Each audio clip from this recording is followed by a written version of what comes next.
दोस्तों, युद्ध कभी भी किसी के लिए फायदेमंद नहीं होता। जीते कोई भी, पर इसमें नुकसान तो दोनों दलों का ही होता है। और कुछ ऐसा ही भयानक मंजर देखने को मिला था वर्ल्ड वॉर 2 के दौरान, जब अमेरिका ने जापान के 2 शहर हिरोशिमा और नागासाकी को परमाणु बम का पहला शिकार बनाया। अमेरिका ने हिरोशिमा पर 6 अगस्त और नागासाकी पर उसके 3 दिन बाद यानी कि 9 अगस्त 1945 को बम गिराया और इन हमलों ने दोनों शहरों में दूर दूर तक लाशों का ढेर लगा दिया था। दोनों शहरों में लगभग 1,29,000 लोगों की जानें तो धमाके के समय ही चली गईं और हमले के बाद भी रेडिएशन की वजह से हजारों लोगों को अपनी जान गंवानी पड़ी। लेकिन दोस्तों, आज इस वीडियो में हम जानेंगे कि आखिरकार क्या वजह थी जिसने अमेरिका को इतना सख्त कदम उठाने पर मजबूर कर दिया। तो दोस्तों, आपको इस घटना के बारे में बताने से पहले यह जानकारी दे दूं कि इस वर्ल्ड वॉर में जो लड़ाई थी वो एक्सिस पावर और एलाइड पावर के बीच में थी। एक्सिस पावर में जर्मनी, इटली, जापान और हंगरी की तरह ही बहुत सारे देश शामिल थे, जबकि एलाइड पावर में US, Britain, Canada, France, Brazil और ऑस्ट्रेलिया के जैसे कई देश थे। लेकिन हिटलर की मृत्यु के बाद से जर्मनी की नाजी सेना पूरी तरह से बिखर गई और एलाइड पावर के सामने एक्सिस पावर की ताकत में कमी दिखाई दे रही थी।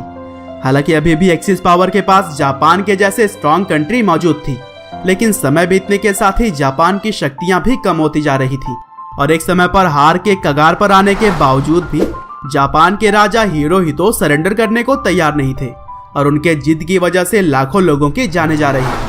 और मजबूरन वर्ल्ड वॉर 2 को खत्म करने और जापान को रोकने के लिए अमेरिका को कोई बड़ा कदम उठाना था।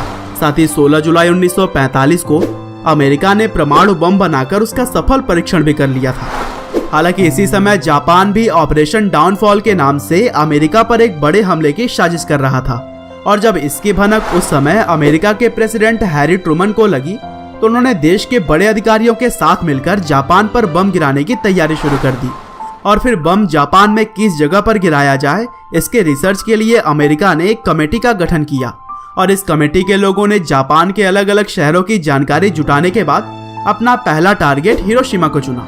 हालांकि परमाणु हमले से पहले किसी भी देश को दूसरे देश के परमिशन की जरूरत होती है और फिर अमेरिका ने यूनाइटेड किंगडम से इस हमले की परमिशन ले ली और फिर 6 अगस्त 1945 को अमेरिका ने एयरक्राफ्ट के जरिए 8:45 पर जापान के हिरोशिमा के ऊपर बम गिरा दी और जो बम गिराया गया था उसका नाम रखा गया था लिटिल बॉय और इसे जमीन पर पहुंचने में कुल 44.4 सेकंड्स लगे। हालांकि जमीन पर पहुंचने के बाद से ऐसी तबाही हुई जिसे कोई देख भी ना सके। बम ने हिरोशिमा की लगभग 30% आबादी को खत्म कर दिया, जिसमें लगभग 80,000 लोगों की जानें गई और एक ही झटके में 11 वर्ग किलोमीटर का हिस्सा जलकर खाक हो गया।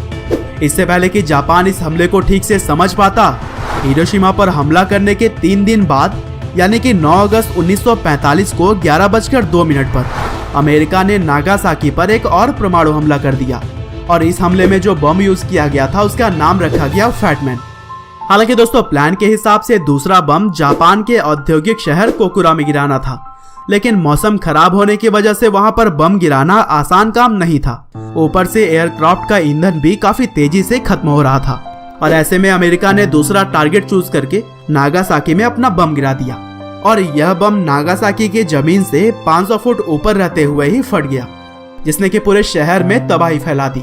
हालांकि आसपास पहाड़ों की वजह से तबाही का यह आंकड़ा पिछले हमले के मुकाबले थोड़ा कम था, लेकिन इसमें भी करीब 40,000 लोगों की जानें चली गई और रेडिएशन की वजह से जो बाद में नुकसान हुआ वो तो अलग। और इस तरह से 2 परमाणु हमले के बाद से जापान के राजा हिरोहितो ने 14 अगस्त को अमेरिकी सेना के सामने सरेंडर कर दिया और कहा जाता है कि अगर जापान अभी भी सरेंडर नहीं करता तो 6 और 9 अगस्त के बाद 19 अगस्त को अमेरिका फिर से एक और बम गिराने की तैयारी में था।